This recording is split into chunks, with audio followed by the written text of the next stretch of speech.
కర్ణాటకలో ఎన్నికలు మొత్తంగా దీని చుట్టే పిఎం బహిరంగ ఈ వీటి చుట్టే తిరిగేటువంటి అవకాశాలు, ఎందుకంటే ఇప్పటిదాకా అనేక రకాల ఇచ్చింది అన్ని పార్టీలు, ఉచిత హామీలు ఇచ్చినాయి, బీజేపీ ఇచ్చింది, కాంగ్రెస్ ఇచ్చింది, అవన్నీ కూడా ప్రజలు పెద్దగా చర్చనీయాంశం అయ్యేటువంటి అవకాశాలు లేదు. పిఎఫ్ఐ బహిరంగ అంశాలే చర్చనీయం అవుతా ఉన్నాయి. సరే, కర్ణాటక ఎన్నికలు ఏ రకంగా ఉంటుంది. ఒకసారి మన రాష్ట్రానికి వచ్చినట్టయితే గవర్నర్ గారు ఒక ప్రధానమైనటువంటి అలిగేషన్, దిలీప్ కుమార్ గారు, రాజ్భవన్ కు ప్రగతి భవన్ కు మధ్య చాలా తర్వాత స్థాయి ఎవరైనా కానీ ముఖ్యమంత్రిని కలవలేకపోతున్నామని చెప్పి ఒక సభలో మాట్లాడినటువంటి అంశం మనం చూసినాం. దాన్ని ఏ రకంగా చూడొచ్చు? ఈ గవర్నర్ గారు మాట్లాడేటువంటి మాటలు, లేకపోతే ముఖ్యమంత్రి గారు చేసేటువంటి చర్యలు మీకు ఎట్లా చూడొచ్చు? గవర్నర్ అన్నది సిస్టమ్ లోపల first citizen of this entire state. Constitutional గా ఆమెకు ఒక స్థానం ఉంది అక్కడ. అది మన ద్వారా మనం దాన్ని నిర్ణయించుకున్నాం. చాలా సందర్భాల్లో గవర్నర్ ఇది వెస్టిజియల్ ఆర్గాను, సెరిమోనియల్ ఆర్గాను, ఇది మనకు వద్దు అని ఒక డిబేట్ చాలా కాలంగా వస్తుంది. ఎన్టీ రామారావు పీరియడ్లో వచ్చింది, అంతకు ముందు వచ్చింది, వేరే రాష్ట్రాలు వచ్చింది. తీసి పార్లమెంట్ ద్వారా తీసేస్తే వేరు, మీరు తీయలేదు కదా. తీయకుండా కాన్స్టిట్యూషన్ హెడ్ అయినప్పుడు ఆమెకి ఇచ్చే మర్యాద ఇవ్వకపోతే వస్తుంది. అంత పెద్ద ప్రజాధనంతో కట్టినటువంటి మన ఆఫీస్ని, కాంప్లెక్స్ని, సెక్రటేరియట్ని గవర్నర్ అవమానకరమే కదా. ఆమెను కార్డియల్ రిలేషన్స్ మెయింటైన్ చేయాలి మీద ప్రతి జీవో కూడా గవర్నమెంట్ లోపల in the name of governor అని ఇష్యూ అవుతుంది. కేంద్ర ప్రభుత్వంలో ప్రతి GO in the name of president అని ఇష్యూ అవుతుంది. ఆ ఫైల్ కాదు అక్కడ ప్రెసిడెంట్ సందర్భాలు తప్ప. అట్లాంటప్పుడు అది ఒక మనం ఎంచుకున్నటువంటి ఒక పెన్షన్.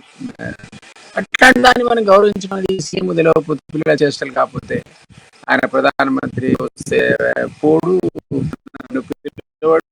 అసలు నిజంగా అదే కాన్స్టిట్యూషన్ లో మనం మీరు చదివితే కన్వెన్షన్ ఏంటంటే పీరియాడికల్ గా once in a month or twice in a month, some times once in 2 months కానీ ఆయన పోయి తన ప్రభుత్వ కార్యకలాపాలు ఏంటో గవర్నర్ కు వివరించాలి.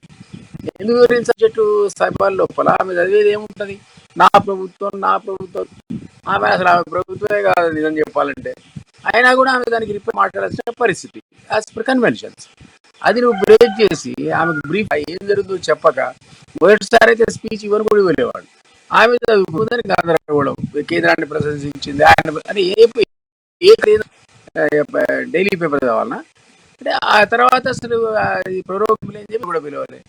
అది పక్క పెట్టదు. ఎస్పీ పోడట, కలెక్టర్ పోడట, టూ మచ్ కాకపోతే అహంకారమును, వ్యవస్థ మీద నిర్లక్ష్యము, కాన్స్టిట్యూషన్ అంటే చులకన భావం తప్ప ఆమె విదేశ దేశాల అధ్యక్షులు కలవడం శుభం కానీ అసలు అనే మాట అన్నది.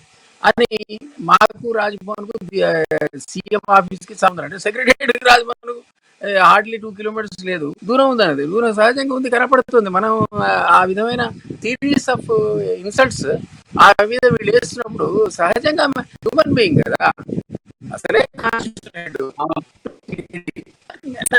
హ్యూమన్ బీయింగ్ ఆమె రియాక్ట్ అయింది. జరగకూడదు కదా. రాష్ట్ర ప్రభుత్వం మీరు ప్రభుత్వంలో అనేక శాఖల్లో గతంలో పనిచేసారు, మీకు ఈ ప్రోటోకాల్ కు సంబంధించినటువంటి అంశాలను బాగా అవగాహన ఉంది.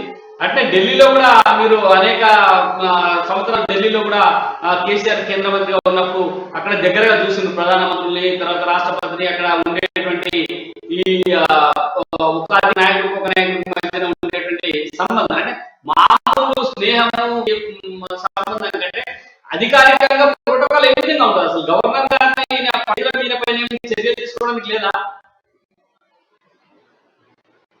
అంటే elected governments is always supreme అని వేరియస్ కోర్ట్స్ ఇంటర్ప్రిట్ చెప్పాయి. సుప్రీం కోర్టు కావచ్చు, రకరకాల సందర్భాల లోపల ప్రోటోకాల్ వయలేషన్స్ వచ్చినప్పుడు ఏంటంటే ఎలక్టెడ్ పీపుల్స్ రిప్రజెంటేటివ్ ఏదైతే లెజిస్లేచర్ ఉందో అది ఆల్వేస్ సుప్రీం అని చెప్పింది. కాబట్టి మనం జస్ట్ లైక్ దట్ బాడీని గవర్నర్ అవమానపరిచారు 4 సార్లు అని చెప్పి చేయలేరు. రాష్ట్రపతి పాలన విధించలేరు. ఎప్పుడు విధించగలుగుతుంటే ఇది అహంకారం. ఏదో సందర్భం వస్తుంది, ఆ సందర్భం వచ్చినప్పుడు లా అండ్ ఆర్డర్ మిషనరీ అయింది, అప్పుడు గవర్నమెంట్ తీసుకుంది. ఎందుకంటే law and order machinery break down అయితే ఇది మీరు ఉన్న పుస్తకాన్ని రద్దు చేయమని చెప్పేటువంటి అధికారం ఓన్లీ గవర్నర్కే ఉంది.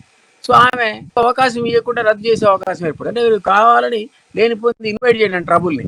మనం ఊరికే అంటుంటాం సెక్షన్ 8 and 9 పవర్స్ కావాలంటే సెక్షన్ 7 and 8 వాడుకుంటామని. ఎక్స్ట్రాడినరీ పవర్స్ ఉన్నాయి తెలంగాణ. ఈ పవర్స్ తెలంగాణ ఏంటంటే ఉభయ మన ఎంటైర్ గ్రేటర్ హైదరాబాద్ లోపల ఎకానమిస్ట్రీ ఫెయిల్ అయిందని అనుకుంటే లా అండ్ ఆర్డర్ తన కంట్రోల్ తీసుకోవడానికి ప్రయోజనం. రేపు 2 కేసులు హైదరాబాద్ అయినాయి అనుకుందాం. ఆమె అంటే రామ్లాల్ లాగా మిస్బిహేవ్ చేయకూడదు, అతిక్రమించి లా అండ్ ఆర్డర్ బ్రేక్ డౌన్ ఏదైనా నిర్ణయానికి వస్తే డైరెక్ట్ పోలీస్ అధికారులు నీ కంట్రోల్ లేదు, రేపటి నుంచి నాకే రిపోర్ట్స్ అంటే నువ్వేం చేయలేవు. ఆ పవర్ పార్లమెంట్ ఇచ్చింది, ఎవరో కాదు, పార్లమెంట్ ఇచ్చిన పవర్ అది. అది వాడుకుంటా అంటే రేపు పొద్దున ఎంత కాన్స్టిట్యూషనల్ క్రైసిస్ వస్తుంది, పెద్ద డిబేట్ వస్తుంది. ఇవన్నీ అన్నెసరిగా సీఎం ఇన్వైట్ చేస్తున్నాడు ఈ ట్రబుల్. అది రాకూడదని మనం కూడా కోరుకుందాం. అట్లాంటి ఏదైనా సిచ్యువేషన్ వచ్చి రేపు పొద్దున ఏదో గొడవలు అయినా అనుకుందాం. Governor can always invoke the powers given to her under section 7 and 8 of the AP reorganisation act by parliament.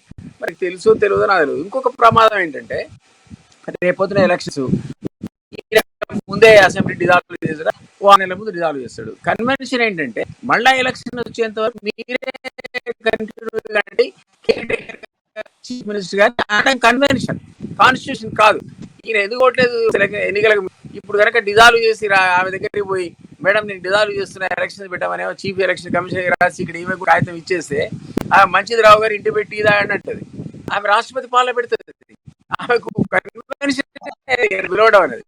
So ఆ ప్రమాదం ఉంది కాబట్టి మన దొరగారు ఏం నవంబర్ ఎలక్షన్, ఎందుకంటే ఇంకో 2 నెలలు అయితే ఎలక్షన్ కమిషన్ పరిధిలోకి వెళ్ళిపోతుంది. చివరి 6 నెలలు కమిషన్ పరివే. ఇంత ముందులాగా అప్పుడంటే బీజేపీతో సరికున్నాడు కాబట్టి అక్కడ రిజాల్వ్ చేసేందుకు బీజేపీ యాక్సెప్ట్ చేసిన ఎలక్షన్స్ వచ్చినాయి. ఇప్పుడు అట్లుండదు. ఆ కన్వెన్షన్ ప్రకారంగా మంచి రావు గారు మీరు ఇంటికి వెళ్ళిపోండి అంటే వచ్చాడే, ఒక్క అధికారి కూడా సెల్యూట్ కూడా, పోలీసు కూడా సెల్యూట్, ముఖ్యమంత్రి లేడంటే. సో ఆ ప్రమాదం ఉంది కాబట్టి ఆయన ఈరోజు మూలాలు కార్యక్రమంలో లేడు. ఆ వ్యవస్థను అక్కడ పిఎం వ్యవస్థని ఇక్కడ ఉన్నటువంటి వ్యవస్థని ఇన్సల్ట్ చేశారు. దిలీప్ గారు, మీరు కేసీఆర్ గారు కూడా చాలా సన్నిహితంగా ఉన్నారు. మీరు ఆయన కేంద్ర మంత్రిగా ఉన్నప్పుడు ఆయన చేసినట్టు సలహాదారుగా ఉన్నారు మీరు ఆయన దగ్గర. అంటే ప్రతి అంశంలో కూడా మీ జోక్యం లేకుండా ఏం జరగలేదని చాలా అందరికీ తెలుసు. ఇక్కడ తెలంగాణ ఉద్యమం నుంచి తెలంగాణ వచ్చిందాక అంటే దీన్ని చూస్తే మరి ఆయన మనస్తత్వం ఎందుకట్లా? నిజంగా కేసీఆర్ గారి మానసిక పరిస్థితి ఏంటి? ఆ గవర్నర్ గారికి ఇన్ని అధికారాలు ఉంటాయని ఆయన తెలియలేదైతే నేను అనుకోను. తెలిసి కూడా ఆయన మానసిక పరిస్థితి ఏంటి? ఏమన్నా నిజంగానే మానసికంగా ఇబ్బంది పడుతున్నాడా కేసీఆర్ గారు? అరగెన్స్ ఎక్కువ, ఎక్సెంట్రిక్ ఫెలో. మీకు గతంలో నేను ఆయన దగ్గర ప్రైవేట్ సెక్రటరీగా పనిచేసినప్పుడు మీకు ఎగ్జాంపుల్ రాత్రిపూట 11 o'clock ఏమన్నా అంటే రేపు మనం అర్జెంటుగా పోయి సోనియాని కలవాలి, అపాయింట్మెంట్ తీసుకోన్నాడు. సరే నేను పోయి కాబట్టి పిఎస్కి ఫోన్ చేస్తే మార్నింగ్ రాత్రి చెప్పిన 11 o'clock మార్నింగ్ చూద్దామని 11 o'clock టైం ఇచ్చాడు పొద్దున. ఈ దూరం లేదు, నేను పోయి 9 హడావిడిగా పోయి 11 o'clock టైం ఇచ్చాడు. మీరు పోదామంటే లేపి మరి చెప్తాను కలుస్తా అని చెప్పినాడు. తెలంగాణ జరుగుతుంది, సీరియస్ కన్సిడరేషన్ ఉంది కాంగ్రెస్ దగ్గర చెప్పచ్చు సోనియా. అదే యాటిట్యూడ్. సమావేశాలకు పోయేవాడే కాదు, తన సబ్జెక్ట్ ఉంటే తప్ప క్యాబినెట్ మంత్రులందరూ క్యాబినెట్ సమావేశాలకు పోవాలి. మీరు ఆ లిస్టు తీసివాడి క్యాబినెట్ సమావేశాలకు కేసీఆర్ పోయాడు. లేబర్ శాఖకు సంబంధించిన అంశం ఉంటే తప్ప క్యాబినెట్ సమావేశాలు కూడా పోయేవాడు కాదు. రాత్రిపూట 10ంటికి ప్రధానమంత్రి ఫోన్ చేస్తే మా అజిత్ కనెక్షన్ అయిపోతే వాళ్ళ పిఎస్ ఫోన్ చేశాడు. ఏందన్నా దేశ ప్రధాని అంటే లేబర్ మినిస్టర్ దొరుకుతలేడు అన్నాడు. అంటే అదే నేను చూస్తా కానీ మా అజిత్ రెడ్డికి ఫోన్ చేసి ఎదురా బాబు పిఎం మాట్లాడుతుంటే నువ్వు కనెక్షన్ ఇస్తలేవంటే సరే ఇప్పుడు రాత్రి 10 అయింది తెలుసు ప్రధానమంత్రి పక్క ఎగిరిపోతే నీ కనెక్షన్ ఇస్తాను. సరే నేను వాళ్ళ సుబ్రహ్మణ్యం రేపు మార్నింగ్ హాట్ లైన్ లో మాట్లాడిస్తాను, వాడికి ఆరోగ్యం బాగాలేదు పట్టుకోండి అని చెప్పాల్సి వచ్చింది. హాట్ లైన్ లో ఆయన లేపి అది హాట్ లైన్ లో మార్నింగ్ అంటే ఎర్లీ మార్నింగ్ అంటే ఎగిరిపో అప్పుడు హాట్ లైన్ లో పిఎంతో మాట్లాడించిన పరిస్థితి. ఆయన యాటిట్యూడ్ అప్పుడు అట్లే ఉంది, ఇప్పుడు ఎట్లేదు. Eccentric type of psychology. అప్పుడేంటే దూరంగా ఉన్నాడు, మంత్రిగా ఉన్నాడు కాబట్టి ఎవరికి అర్థం కాలేదు మనోళ్ళకు. ఇప్పుడు ముఖ్యమంత్రి కూడా రోజు ఎదురుగా చూస్తున్నాం కాబట్టి అరే ఆఫీస్కి వస్తున్నాడు ఇవన్నీ కలుస్తున్నాడు అని అనుకుంటున్నాం. అప్పుడు కూడా అదే పరిస్థితి అది. So there is some problem. అది ఏంటి అనేది మీరు అన్నది నాకు అర్థమైంది కానీ ఆ మాట నేను డైరెక్ట్ అనట్లేదు. There is some problem with that man. ఆ ప్రాబ్లం వల్ల అటు గవర్నర్ ఇబ్బంది పడాల్సిందే, సహచరులు ఇబ్బంది పడాల్సిందే, ప్రజలు కూడా ఇబ్బంది పడాల్సిందే. ఎప్పుడు వస్తుందో చూద్దాం. వచ్చే ఎన్నికల్లో ఇప్పటికైనా ప్రజలకు అర్థం. అంటే దిలీప్ గారు, ఈ కవిత ఇష్యూలో లో కూడా కవిత ప్రస్తుతం ఈడీ ఎంక్వైరీ జరుగుతోంది. రేపు సిబిఐ కూడా కవితను విచారించే అవకాశాలు ఉన్నాయని చెప్పి వార్తలు ఉన్నాయి. అయితే కవితతో పాటు ఆమె భర్తను కూడా ఈడీ పిలిచేటువంటి అవకాశాలు ఉన్నాయని చెప్పి నిన్న మొన్న మన పత్రికల్లో వార్తలు చూసాం. ఇదేమైనా కేసీఆర్ గారిని కొద్దిగా ఇబ్బంది పెట్టేటువంటి పరిణామమైన ఆయన మానసికంగా ఆయన ఆలోచన చేస్తున్నారు అనుకోవచ్చా? అరెస్ట్ అట్లాగే అనిల్ అరెస్ట్ అనేది ఆగదండి. ఎందుకంటే నేను చూసి చెప్పట్లేదు, లేకపోతే ఈడీ నాతో మాట్లాడలేదు. కానీ ఆ సీక్వెన్స్ ఆఫ్ ఈవెంట్ అయితే జైలు నుంచి ఆ సంతోష్ అనేవాడు మాట్లాడిన విధానం, సంతోష్ చంద్రశేఖర్ స్టేట్మెంట్లు, 60 కార్లో పడి పైసలు ఇచ్చా అని చెప్పడం, రోజుకో లెటర్ రిలీజ్ చేయడం, తర్వాత ఆమెను ఈ ప్రశ్నించిన విధానం, మొన్న థర్డ్ చార్జ్ షీట్ లోపల ఆమె హస్బెండ్ పేరు కూడా ఏకంగా ఇచ్చి ఫినిక్స్ అనే కంపెనీ ద్వారా వాళ్ళు అత్యంత చౌకకు అలాట్మెంట్ తీసుకున్నారు. ఇవన్నీ కూడా గ్లేరింగ్ మిస్టేక్స్ లాగా కనపడుతున్నాయి. కాబట్టి నాకు తెలిసి అంటే మీరు అన్నట్టు గతంలో నేను గవర్నమెంట్ ఆఫ్ ఇండియాలో కూడా పనిచేశాను. కాబట్టి ఆ వాతావరణం చూస్తే ఆమె కానీ ఆమె హస్బెండ్ అరెస్ట్ కానీ ఎవరు ఆపగలిగే పరిస్థితి కనపడలేదు. సో లోపల ఇంపాక్ట్ డెఫినెట్ గా తెలంగాణ సమాజానికి అవమానం జరిగినట్టు తెలంగాణ సమాజం ముట్టుకుంటున్నట్టు తెలంగాణ చేయడం తెలంగాణ పోరాట చరిత్ర ఊరుకోదు ఎప్పుడు చేస్తుంది. మీరు నేను కవిత మధ్యలో వచ్చి చేరారు. మనం ఎప్పుడో 2001 మన ఉద్యమం అంటే 2007 నుంచి వీళ్ళు వచ్చి పిల్లలు నడుచుకున్న కూర్చొని కూర్చొని ఆ ఉద్యమాన్ని డైవర్ట్ చేసి హైజాక్ చేసి పదవి తీసుకునే తెలంగాణ సమాజం అరెస్ట్ కానీ తిరగబడాలట. లాజిక్